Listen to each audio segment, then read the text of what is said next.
बीबी नात पढ़ सकती है? फतावा रज़विया की 14वीं जिल्द, बीबी मिलाद पढ़ सकती है? मिलाद आला हज़रत ने फरमाया अगर बीबी मिलाद पढ़ रही हो, नात पढ़ रही हो और उसकी आवाज गैर महरम के कानों तक जा रही हो, फरमाया उसे सवाब नहीं होगा, उसे हराम काम करने का गुनाह दिया जाएगा।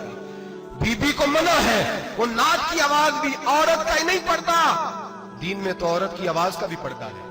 दीन में तो औरत की हजरत सैयदा ज़ैनब, हजरत फातिमा की वो लख्ते जिगर जो मैदान करबला में इमाम हुसैन बराबर की शरीक रही सैयदना इमाम हुसैन के साथ। याह्या बिन मोइन कहते हैं मैं 15 साल तक हजरत ज़ैनब का पड़ोसी रहा हूं। 15 साल, घर बराबर होता है ना, बंदा बीबी देख ही लेता है।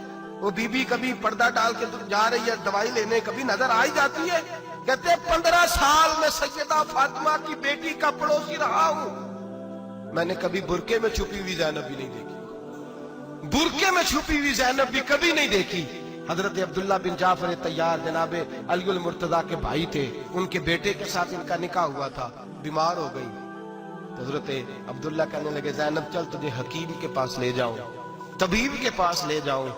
तो हजरत ज़ैनब कहने लगी आप जाइए मेरा हाल बता के दवाई ले आइए।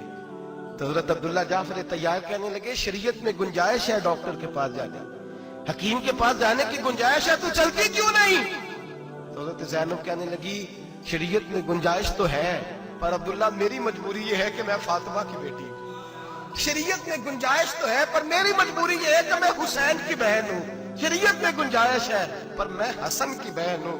शरीयत में बड़ी गुंजाइश है पर लोग मुझे मोहम्मद अरबी की नवासी कहते हैं। गुंजाइश तो है पर मैं नहीं ना निकल सकती, इसलिए कि जितना कोई अपने आप को दीन के करीब जानता है उतना उसके पैरों में शरीयत की जंजीरें ज्यादा होती हैं। तो जनाब सैयदना अब्दुल्ला कहने लगे अगर तू पर्दा कर गई, अगर तू चली गई, तो फरमाने लगे ये तो अल्लाह की मशीयत है, तू दवाई ला दे ताकि मैं खा लूं, और अगर मैं चली गई तो मैं अपनी माँ से जाके कहूंगी कि अम्मा सारी तकलीफें मैंने छाती पे बर्दाश्त की हैं पर मैंने तेरे पर्दे पर आंच नहीं आने दी।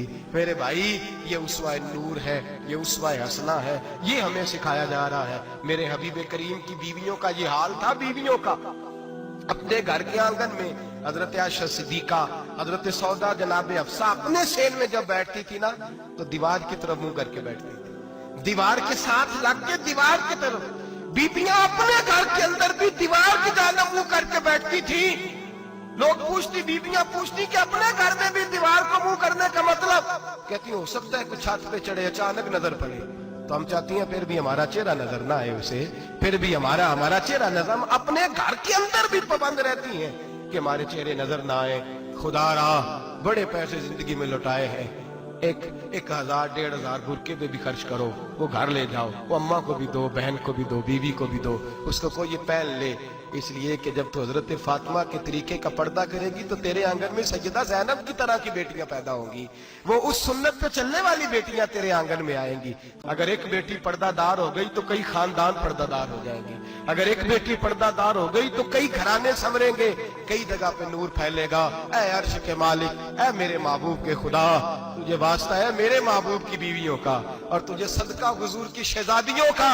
ऐ अल्लाह इतना करम बरसा, इतनी रहमत बरसा कि मेरे वतन की बेटियां और मेरे वतन की माएं बहनें बच्चियां ये समझ जाए कि हमारी निजात सिर्फ हजरत फातिमा के बुरके में है, हजरत आयशा के पर्दे में है, सैयदा खदीजातुल कुबरा के हिजाब में है। अल्लाह करे ये समझ जाए और ये जब भी सजदा करें तुझसे हयाई मांगे, ये तुझसे जब भी सजदा करें ये तुझसे अपने लिए चादर ततहीर और पर्दा तनवीर ही मांगे। अल्लाह करे मुझ बेअमल की मुंह से निकले हुए लफ्ज किसी के दिल में तासीर बन के उतरे और फिर दुनिया के अंदर ये रिवाज आम हो कि हर कोई पर्दा करे, हर कोई बापर्दा हो जाए। ऐ अल्लाह तू तासीर नाज़िल फरमा।